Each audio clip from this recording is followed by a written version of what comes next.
MrBeast, also known as Jimmy Donaldson, did not just build a YouTube channel. He built a cultural phenomenon powered by spectacle and generosity, wrapped in perfectly tuned viral entertainment. He began by uploading simple challenge videos and gradually learned to decode the YouTube algorithm. Then he assembled a team of producers, editors, and marketing experts to help him scale challenges into multi-million-dollar giveaways and global philanthropic campaigns. Yet with success came scrutiny and questions that keep surfacing. Is his charity real, or is it just a brand strategy? Is he solving problems, or producing a narrative to attract viewers? Viewers see him buying entire convenience stores for fans, planting millions of trees, cleaning oceans, and paying for surgeries for people who cannot afford them. His videos create emotional highs. People cry. Viewers feel inspired. But critics warn of a darker undercurrent that turns people into content. They argue that his generosity is staged, that it serves his ego more than the needs of the people he helps, and that it commodifies vulnerability. They call it stunt philanthropy. They claim he does not challenge the systems that cause poverty, he merely capitalizes on them. MrBeast insists that his model is different. That he reinvests revenue to help more people. That he democratized philanthropy by making it entertaining and shareable. Team Trees and Team Seas raised millions of dollars because fans wanted to take part in something bigger than themselves. But the question lingers, is it enough to make giving entertaining if it doesn't alter inequality? Meanwhile, the production behind each video is staggering. The size of the budget, the number of crew, and the pace of output resemble a high-end advertising studio. The editing rooms are filled with story consultants, graphic designers, sound engineers, and legal advisors. They design every thumbnail to maximize clicks. Every title is A/B tested to improve click-through rate. Everything is optimized for watch time and engagement. That means viewers and beneficiaries become inputs in a content machine. Critics warn that the algorithm changes behavior. That the videos incentivize one-time winners instead of systemic solutions. Poverty becomes a narrative device, and attention becomes the currency.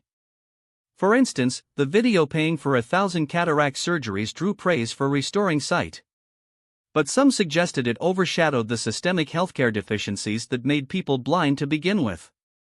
When those videos drop, they create a flash of emotion on social media but offer no follow-up or deeper context. Critics argue that it's superficial empathy on steroids.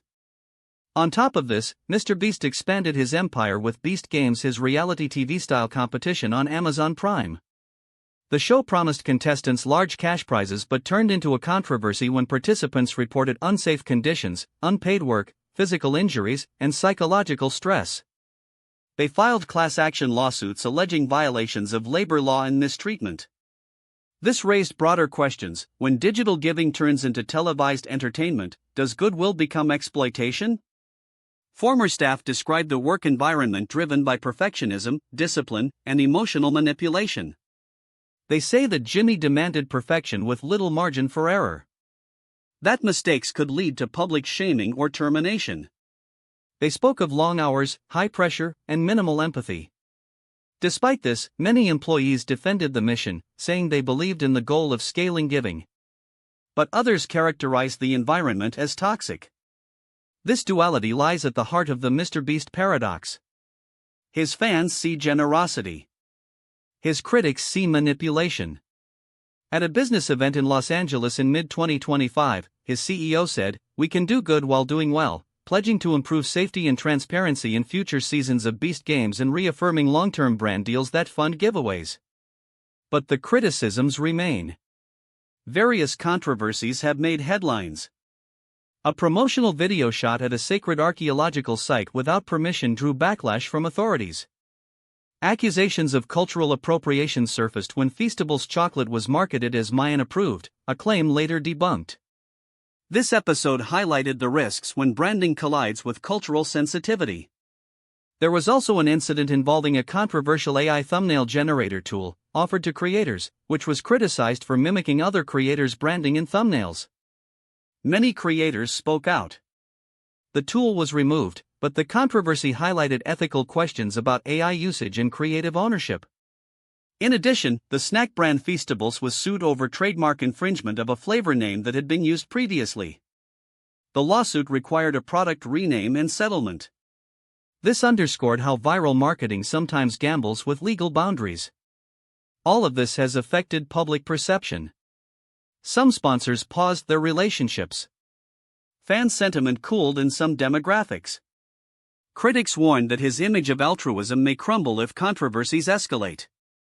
But supporters maintain that few individuals or organizations have mobilized resources at his scale. They point out that traditional nonprofits struggle to match the speed, creativity, or reach of his videos. In an era where short attention spans dominate and microdonors expect instant gratification, MrBeast has built a model that channels audience engagement into tangible action. Hundreds of local food banks, prosthetic clinics, educational grants, and emergency relief funds have benefited from his foundation, Beast Philanthropy. They say that the ecosystem of subscriber donations, matched by ad revenue, creates sustainable impact. Still, the tension remains. Can viral charity be truly transformative, or is it a self-reinforcing cycle of spectacle? Critics from academia describe his model as the commodification of compassion. They say the audience pays to watch giving, and the audience becomes the product. Meanwhile, those who defend him argue that in a fragmented media environment, MrBeast occupies a new role previously reserved for institutions weighed down by overhead and bureaucracy. His approach continues to evolve. He recently launched educational content aimed at teaching young creators how to code, create, and build businesses. His conferences bring together creators, investors, and nonprofits to share strategies for scalable giving. Yet the criticisms persist. They ask whether transparency is enough. Whether recipients of giveaways receive long-term support or just a moment on camera.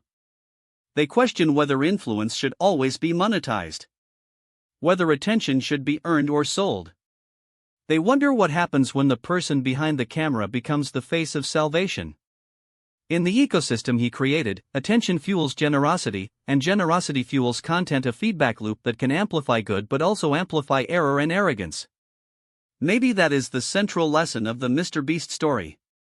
That even the brightest spotlight casts a shadow. That good intentions intersect with incentives. That generosity and business are no longer opposites but intertwined constructs in the digital economy. He remains a paradox. He is both hero and hustler, idealist and entrepreneur, altruist and strategist.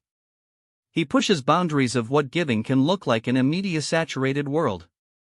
He challenges institutions but also embodies critique. In a time where virality defines relevance, and charity becomes entertainment, the real question is not just what MrBeast does but what we demand from the spectacle we consume. Is impact without context still impact?